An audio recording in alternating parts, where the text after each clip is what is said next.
principalmente. Abençoe os que estão pela internet.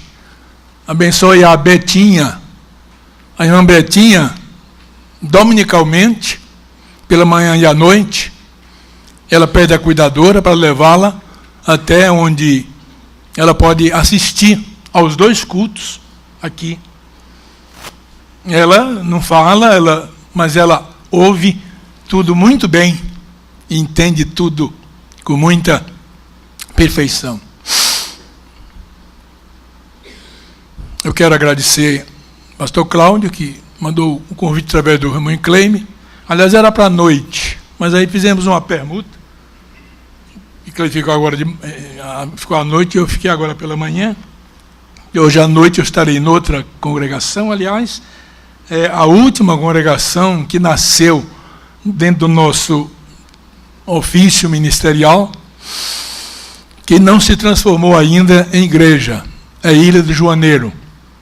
Hoje à noite estaremos lá e está se programando, eu acho que para o ano, das 7, essa é a 8ª. Então as outras todas já foram organizadas em igreja. Graças a Deus, em alguns estados aqui, nesse final de semana próximo, estaremos com uma delas em Teresina, completando os 10 anos de organização eclesiástica. A Igreja do Jockey está florescente, crescendo, graças a Deus, com outras mais.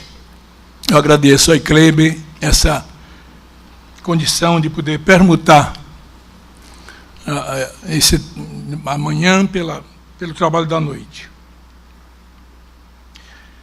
Irmãos, vamos voltar naquele mesmo assunto de segunda vinda. Eu espero que tenha um tempinho, eu vou tentar resumir hoje as coisas, para a gente cantar aquele cântico de parousia, de segunda vinda no final, e vamos certamente ter condição, já que o horário está muito bom, agora pela manhã. Volta ao texto de Tessalonicenses, primeira carta aos Tessalonicenses, capítulo 4, apesar que vamos passear por outros textos também, a partir do verso 13. É um texto que nós já lemos aqui outras vezes, quando falamos do assunto.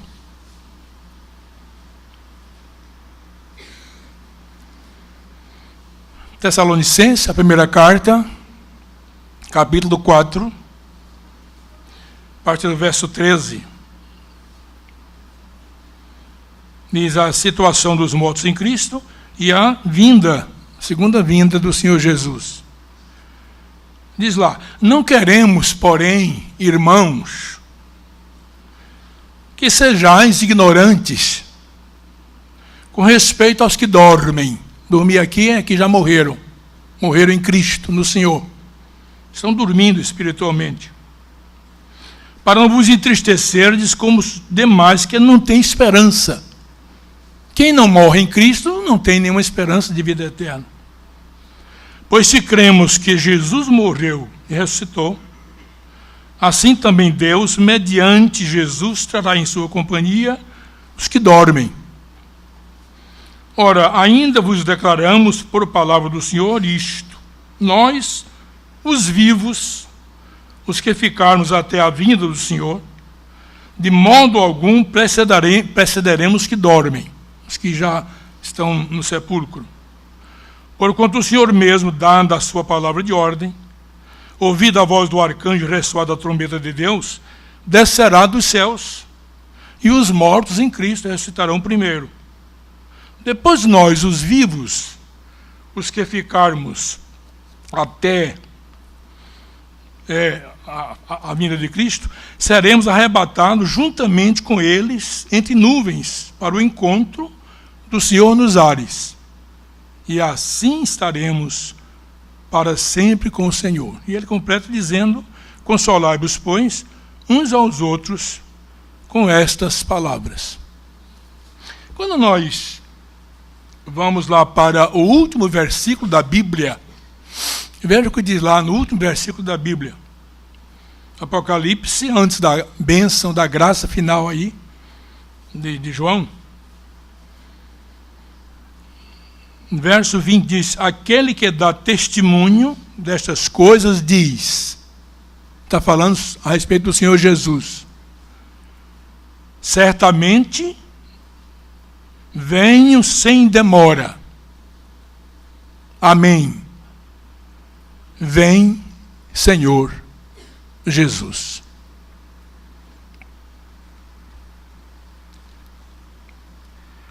Pai amado, nosso propósito nesta manhã, em Te glorificarmos, em Te exaltarmos, em Te bendizermos o nome do Deus triuno, Pai, Filho e Espírito Santo, é estarmos pela Tua palavra advertidos que a vinda do Senhor Jesus está iminente, está às portas. E nós, eu e os irmãos aqui nesta manhã, e os que nos ouvem e nos veem à distância, devemos também estar apercebidos e preparados, como disse o Senhor Jesus no sermão profético de Mateus 24, para não sermos apanhados de surpresa. Então prepara-nos pela Tua graça e a Tua misericórdia, em nome de Jesus. Amém. Eu disse faz, acho que 2 domingos, que o Roosevelt disse: o homem tem 2 certezas na vida. Num discurso de posse. Ele era presidente dos Estados Unidos. 2 certezas na vida: a morte e os impostos. Eu diria que nós, como servos do Senhor, temos 3. Essas 2 e mais uma. Cristo, o Senhor Jesus, vai voltar. Nós não temos nenhuma dúvida quanto a isto. Quando falamos aqui, nas outras 2 vezes sobre este assunto, nós falamos primeiramente sobre razões da segunda vinda. Razões, por que o Senhor vai chegar, vai voltar? Vai descer do céu. Será que não era melhor ele ficar lá, mas ele vai voltar? Aí nós vimos que primeiro foi uma afirmação sua. Ele disse: eu vou, mas volto. E nada do que ele falou deixou ou vai deixar de se cumprir. Então ele vai chegar. Vimos que ele vai voltar para ressuscitar os que, primeiramente, não vou aqui discutir primeira ressurreição, segunda ressurreição, mas primeiramente os que morreram nele, os crentes no Senhor Jesus. Eles vão ressurgir. Paulo disse isso há pouco no texto. Vão se levantar dos sepulcros, vão sair das águas, vão sair do fogo e vão voltar do além. O além. Sei lá o que é o além. Além é além, mas alguns estão no além, vão vir. Todos haverão de ressurgir quando o Senhor voltar. Por isso ele vai voltar também. Falamos naquela ocasião que ele vai voltar para o juízo final. Ele vem para julgar vivos e mortos, isto é, salvos e não salvos, vivos espirituais e mortos espirituais. Todos serão julgados. O servo de Deus, o crente, na verdade, não vai ser mais julgado. Ele já está julgado, ele já foi julgado na pessoa e no sacrifício de Cristo. Mas ele vai receber a palavra final do juiz. Vinde, bendito de meu Pai. E aos que estiver à sua esquerda, apartai-vos de mim, malditos, para o fogo eterno e tal. Ele virá com essa finalidade. E depois falamos que ele virá para levar, para arrebatar. Paulo usa esse termo, arrebatamento, não é? Da igreja. Ele virá, pelo menos, com essas 4 finalidades. Quando falamos sobre as características da segunda vinda, nós dissemos, o que não é novidade para ninguém mais a essa altura, que a segunda vinda do Senhor Jesus será de maneira repentina. Diz a Bíblia, lá no capítulo 24, que é o sermão profeta do Senhor Jesus de Mateus, no verso 27, que ele vem de maneira tão repentina como se assemelhasse a um relâmpago, cuja luz 300.000 quilômetros por segundo. Diz também no abrir e fechar de olhos. E fala que vem como ladrão, de noite, na calada da madrugada, quando ninguém espera. Será uma vinda ignorada, porque nós não sabemos nem o dia, nem a hora. Sabemos que ele virá. Ele até disse, olha, eu não sei. Perguntado pelos discípulos, Senhor, quando será? Ele disse, só meu Pai sabe. Ele, no mundo, não sabia. Hoje, certamente, ele sabe o momento que vai voltar. Até porque ele deixou a condição humana daqui, a limitação humana. Está hoje, é bem verdade, com uma figura humana, mas num corpo glorificado, na presença de Deus. Mas ele não sabia. Ele disse, é da economia do meu Pai. Então, marcar época, data, dia, hora, para que isto voltar, é loucura. Será uma vinda trágica para os despreparados. A gente viu isso, né? Quanta coisa vai acontecer com o mundão que não vai estar rendido ao Senhor Jesus quando ele voltar. Aí ele fala de muita coisa, ele fala de pessoas que vão sofrer. João, lá no Apocalipse, diz que eles vão procurar a morte, até a morte, vai fugir, eles não vão encontrar. Vão se espedaçar por entre as montanhas, vão pedir que os montes caiam sobre ele, os montes vão permanecer mudos. Coitada de Jesus, das grávidas, como é que vai correr pelos campos com medo, com 7, 8 meses de gravidez? Então será uma vinda trágica para muitos. Mas a Bíblia diz que, graças a Deus, será uma vinda gloriosa. Lá em Mateus, o Senhor diz assim, em Lucas 21, 28, Lucas diz assim, o Senhor diz assim, ao começarem essas coisas a acontecerem, falando dos sinais, que é o assunto de hoje, a começar essas coisas a acontecerem, erguei a vossa cabeça, a vossa fronte, para as alturas, e exultai, porque a vossa redenção se aproxima. Hoje gostaríamos de ver alguma coisa rapidamente sobre os sinais do fim. Não deu tempo naquela ocasião, em nenhuma das duas vezes. Sinais do fim. Antes, porém, eu diria que a segunda vinda está na Bíblia, desde o Gênesis ao Apocalipse. Alguém já disse que para cada uma referência sobre a primeira vinda, há mais de 10 referências sobre a segunda vinda. Os profetas falaram da segunda vinda. Jesus falou da segunda vinda. Os anjos falaram da segunda vinda. Quando ele estava sendo assunto aos céus, os anjos chegaram ao lado dos apóstolos e disseram, varões galileus, por que estáis olhando para as alturas? Eu quero dizer para vocês que esse Jesus que está sendo elevado à presença de Deus, entre nuvens, virá da mesma forma como para os céus o viste subir.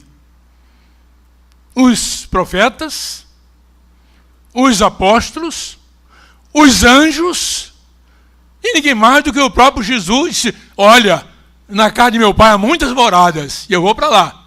Agora, quando eu for, eu vou voltar. E eu quero levar vocês para mim mesmo, para que onde eu estiver, estejais vós também. Então, nós não temos nenhuma dúvida que o Senhor Jesus, antes de chegar, ele vai nos dar alguns sinais.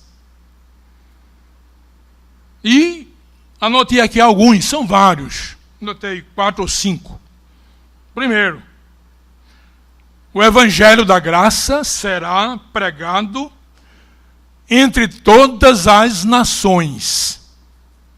Isso hoje está mais fácil da gente compreender. Mas naquela época, um grupo apenas de 12 homens, para o cumprimento da grande comissão dada pelo Senhor Jesus, ide por todo o mundo. sem rádio, sem televisão, sem transporte, né? Sem nada. Era muito difícil. Hoje fica mais fácil.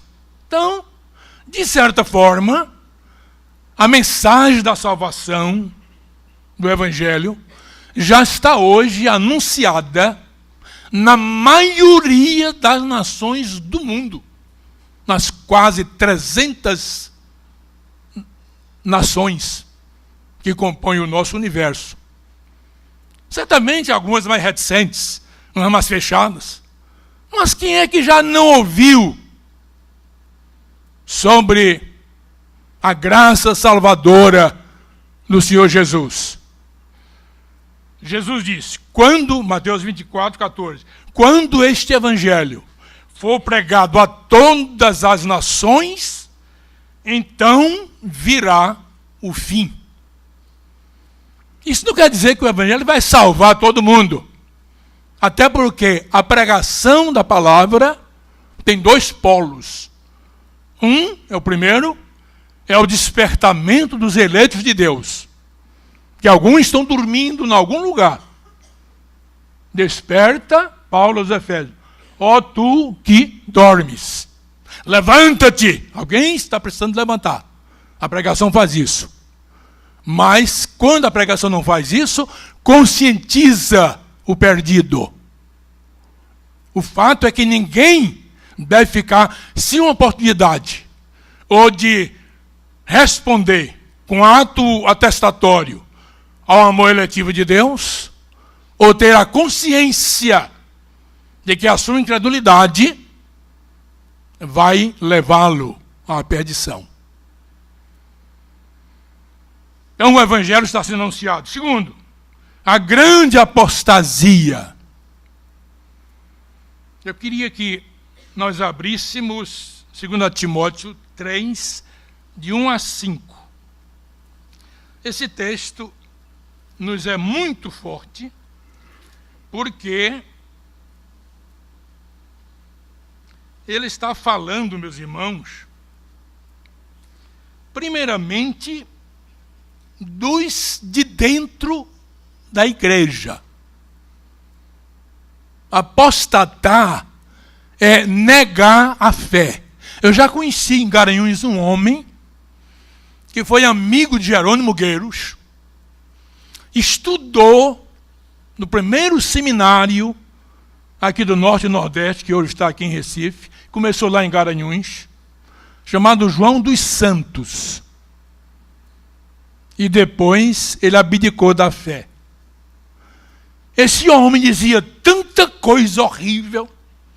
Eu, como um adolescente, tratando dos dentes com ele, e ele blasfemava do começo ao fim. É horrível um blasfemo. Conheceu a verdade e a abandonou e deixou. Agora, a Bíblia diz que isso é um dos sinais do fim. Precisamos estar preparados e apercebidos para não sermos contados entre esses que abdicaram da fé. Veja o que Paulo diz aqui. Eu estou em 2 Timóteo, capítulo 3. Sabe, porém, isto: nos últimos dias sobrevirão tempos difíceis. Eu estou dizendo que está começando, isso aqui está começando por dentro da igreja, dentro da casa do Senhor. Tempos difíceis, pois os homens serão egoístas, avarentos, jactanciosos, arrogantes, blasfemadores, desobedientes aos pais, ingratos, irreverentes, desafeiçoados, implacáveis, caluniadores, sem domínio de si, cruéis, inimigos do bem, traidores, atrevidos, enfatuados, mais amigos dos prazeres do que amigos de Deus. Essa é a radiografia traçada pelo apóstolo Paulo desses últimos tempos, dias, que nós já estamos certamente vivendo. Então, isso é um dos sinais bastante fortes do fim. Depois vem em Marcos 13, 9, perseguição à igreja do Senhor Jesus no mundo inteiro. E já está acontecendo em muitas partes do universo. Mas ainda vai acontecer em escala bem mais elevada para o final dos tempos. Sereis açoitados, atribulados, levar-vos-ão aos cárceres. O Senhor dá uma palavra de ânimo, mas isso não evita que eles tenham de passar pela provação por causa do testemunho do Evangelho. Quarto, fomes, pestes, terremotos ao redor do mundo em escala crescente. Eu li um dia desses que nos últimos 50 anos tem havido na Terra mais cataclismos, mais tremores, maremotos, terremotos, tsunamis, do que em toda a história do mundo para trás, nos últimos 50 anos. E isso está aumentando, cada dia mais. Nós estamos vendo a olhos nus, olhos claros, tudo que está acontecendo, cumprindo-se assim o que a palavra está dizendo. Tempos de angústia nunca igualados. Até mesmo antes da grande tribulação, a humanidade passará, e a igreja também experimentará, muitas angústias e muitos sofrimentos. Daniel 12:1 diz assim: nunca houve e jamais haverá uma angústia tão grande como a humanidade vai passar. Em Marcos 13:19, o Senhor Jesus diz isso. Nunca houve, repetindo exatamente o que Daniel disse, antes dele, uns 600, 700 anos, nunca houve e jamais haverá um clamor tão grande como deve acontecer por ocasião da segunda vinda do Senhor Jesus. Corrupção generalizada em todas as camadas sociais. Segundo Timóteo 3, de 1 a 5, Paulo diz isso muito bem. O que é que vai acontecer? Anote aí, você pode ver em casa. O que é que vai acontecer, e é o que nós vemos hoje numa sociedade, inclusive a nossa sociedade brasileira, não sabe conviver distante dessas coisas, dessa corrupção e da mentira. O brasileiro, normalmente, uma gente tão boa, né? Tão simpática, tão amiga, mas faz da mentira uma norma de vida. Isso está nas conversações, isso está nos negócios. E mentir é uma coisa simples. Porque se leva vantagem, está tudo bem. Você está lucrando. Mas isso é sinal da volta do Senhor Jesus. Desenvolvimento científico. Está lá em Daniel 12:4.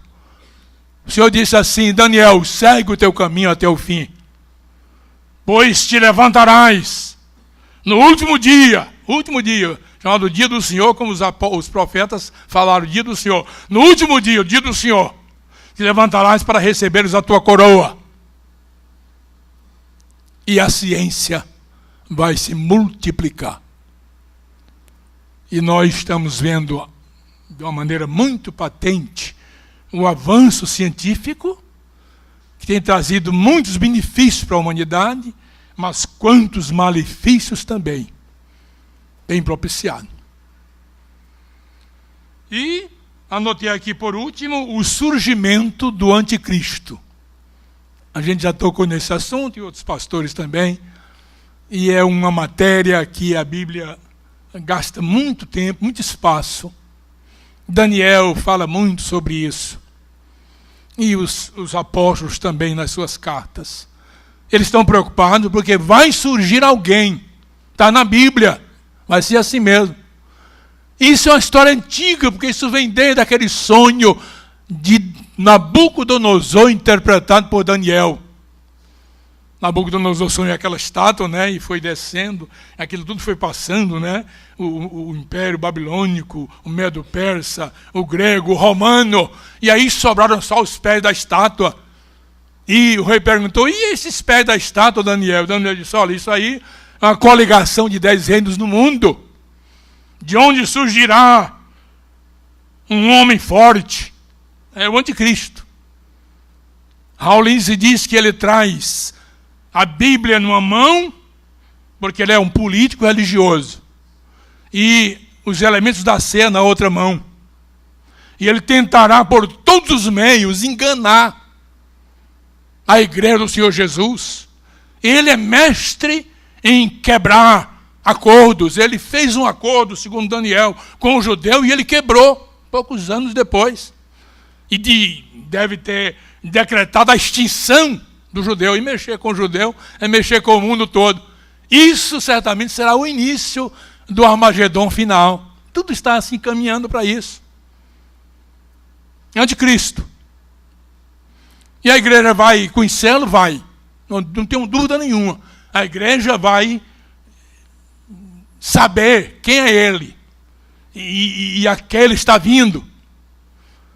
Só que a Bíblia nos credencia a dizer que quando a grande tribulação se abater sobre o mundo, que Apocalipse chama de Armagedon final, a igreja já terá sido arrebatada. Tem um texto no sermão profeta do Senhor Jesus que diz assim, se o Senhor não houvesse abreviado aqueles dias, nenhum se salvaria dos seus remidos, dos seus eleitos. Ele vai tirar. E aqui embaixo a confusão vai reinar. Até que depois o Senhor vai saber como disciplinar essa matéria. Mas a igreja vai certamente experimentar a sua sanha destruidora. E aí é quando as profecias bíblicas se completam. Nunca houve, nem jamais haverá, clamor e angústia tão grande quando o império do mal aqui se estabelecer de maneira mais cruel, mais definitiva. Embora que também terá o seu ponto final. Agora vem a pergunta. Estamos nós realmente apercebidos e preparados para esse retorno do Senhor Jesus? Ou estamos tão envolvidos, aqui é a parte prática, que nesta manhã, e nós queríamos inclusive orar daqui a pouco, com as coisas daqui, da família, não tem como não estar preocupado. O pastor Iclei mesmo está com o pai hospitalizado para fazer uma cirurgia amanhã possivelmente, né? Isso mexe com a cabeça da gente. Mexe com ele lá, que está preocupado, e eu estive conversando com ele aqui a semana passada, e ele preocupadozinho, muito confiante, mas preocupado, a lágrima descendo. Enfermidade, problema relacional na família, trabalho. Eu até há bem pouco tempo estive orando e lutando com uma pessoa que foi dispensada do trabalho. E disse, como é que eu vou dar comida à minha família? E pagar minhas contas? É difícil. Mexe, todo mundo. Fazer o quê? Mas a palavra do Senhor está dizendo o seguinte, irmãos. Em que se possa pesar toda uma situação ao redor de cada um de nós. Nós não podemos perder de vista esta visão. Temos que estar preparados, temos que estar prontos. Porque a hora em que nós não cuidarmos, em que os planos nem saíram ainda do papel, já estamos pensando daqui a 1 ano, 2 anos, como vai ser bom. Aí o Senhor diz, não, para tudo, cessa tudo. E ele vem, e ele chega. Aí, às vezes, muita coisa fica pela metade, fica pelo meio do caminho. A gente põe a mão na cabeça, Senhor, se eu soubesse que era tão rápido, eu teria feito isso, aquilo. Passou. Lembra das virgens imprudentes que foram ao casamento, mas esqueceram o azeite nas candeias? E lá chegando, as 5 entraram e elas correram para comprar o azeite. Quando voltaram, bateram e a voz dizia tarde. A porta se fechou. Então temos que correr, temos que lutar. Eu, você, todos nós. Porque o Senhor Jesus, com certeza, está às portas. E a pergunta é persistente. Estamos nós preparados e apercebidos? Uma coisa maravilhosa. A SAF da igreja, durante vários meses, estudou sobre uma noiva, né, perfeita. Estudos nos departamentos, eu participei pelo menos 2 departamentos, levando alguma palavra sobre isto. E o texto básico está lá em Efésios 5, 25 a 27, que foi o texto básico da liturgia de hoje. Quer dizer, a carta aos Efésios. Abra aí em Efésios 5. Efésios 5. Olha que beleza, o Senhor Jesus está interessado em nos ajudar, em nos preparar para a sua parousia, para o seu retorno. Efésios 5, 25 a 27.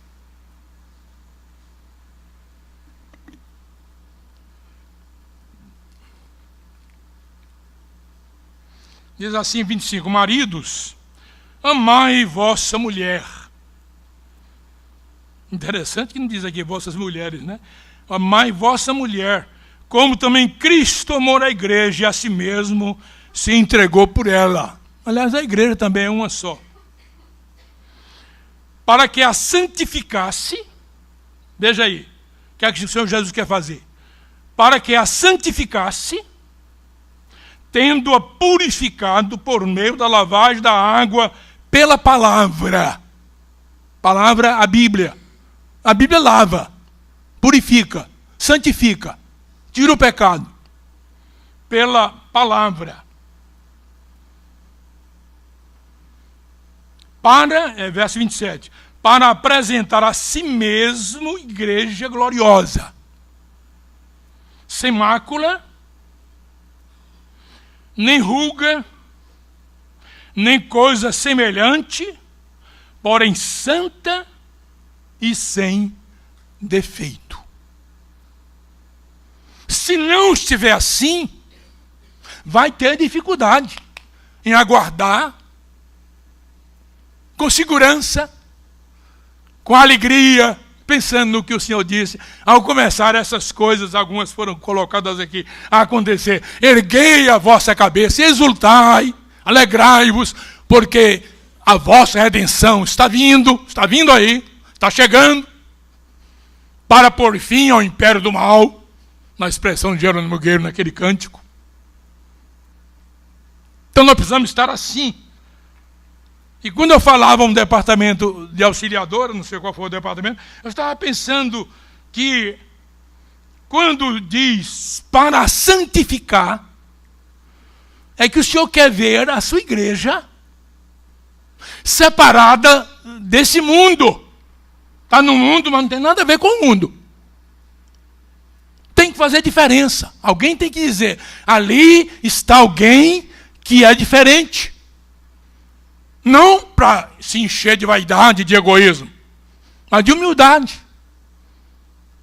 Ser diferente pela humildade, pela sinceridade, pela verdade, pelo amor expresso em atitudes, em ações. Tem que ser diferente.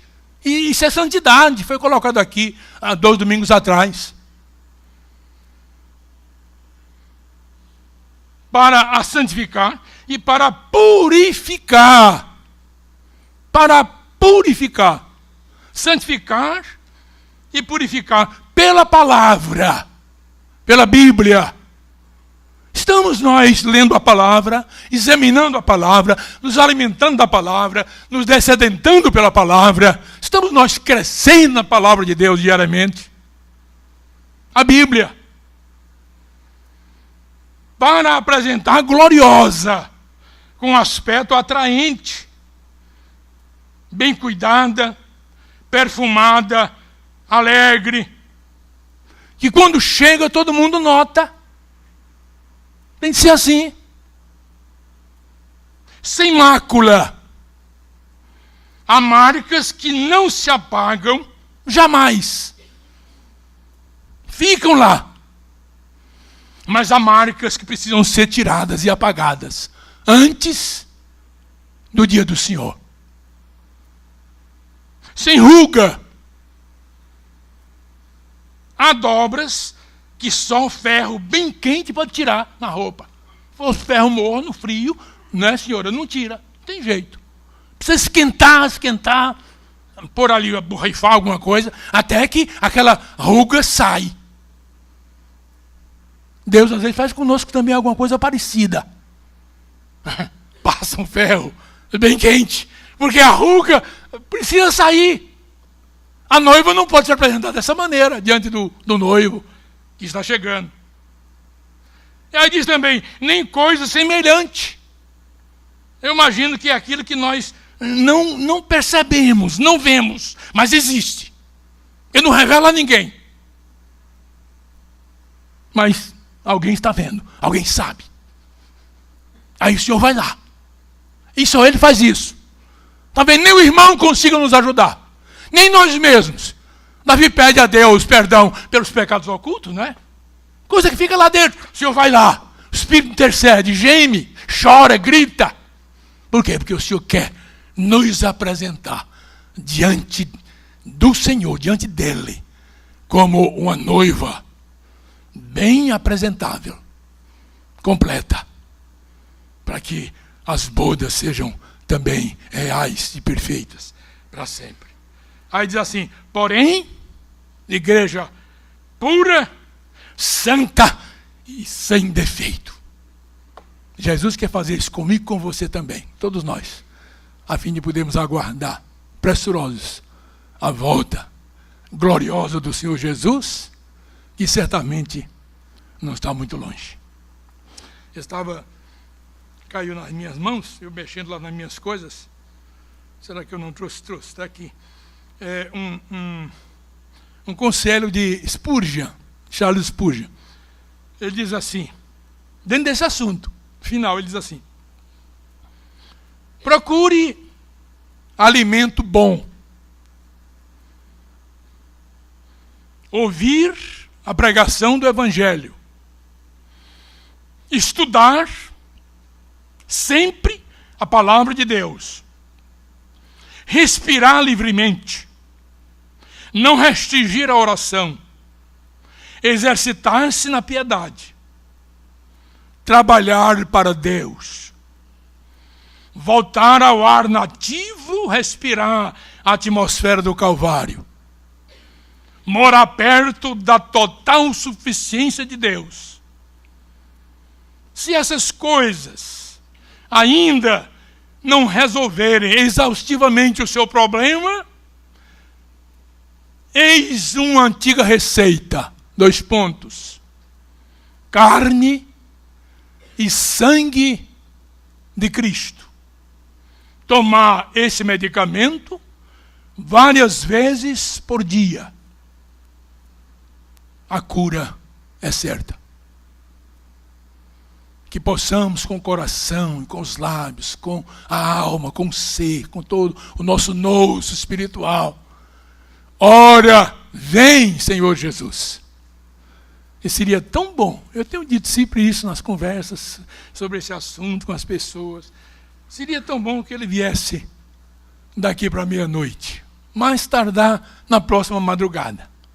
Mas será que eu e nós estamos realmente preparados?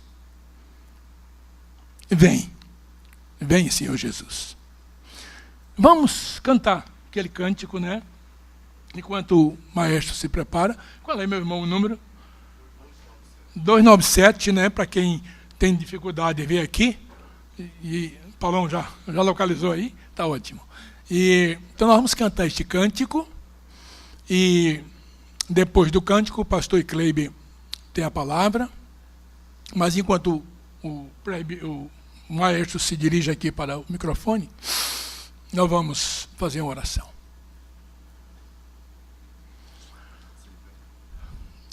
Deus e Pai, nós te louvamos, porque a tua palavra é verdadeira. E se ela afirma que o Senhor Jesus vai voltar, é porque Ele está se preparando para cumprir com aquilo que Ele prometeu. Ele virá. E virá com aquelas finalidades, que vimos algumas delas aqui hoje pela manhã, relembrando o que a palavra já nos ensinou. E antes da volta, o Senhor vai mandar alguns sinais. Principalmente para a sua igreja, porque o mundo lá fora não percebe essas coisas. Eles não têm o Espírito Santo e eles misturam as coisas. Eles querem fazer tudo à sua maneira, à sua própria ideia. E muitas vezes, quase sempre, tão longe do que a tua palavra recomenda. Mas a tua igreja percebe tudo isto. E nós te louvamos, Pai, porque o Senhor está nos ajudando pelo seu Espírito, segundo a carta do apóstolo Paulo aos Efésios, a nos prepararmos, a tirarmos as rugas, as coisas que não te agradam, e estamos diante do Senhor, separados, com alegria, com gozo, com satisfação, aguardando essa volta maravilhosa do Senhor Jesus, que virá, entre outras, com a finalidade de nos levar para que possamos estar com o Senhor para sempre.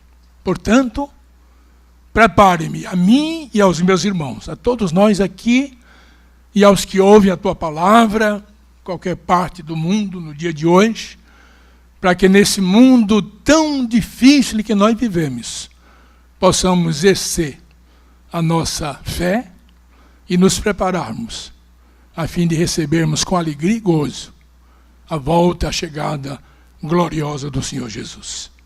Agora possamos concluir esse momento cantando esta melodia, esta letra tão sugestiva para o conforto e o desafio nas nossas almas. Em nome de Jesus. Amém.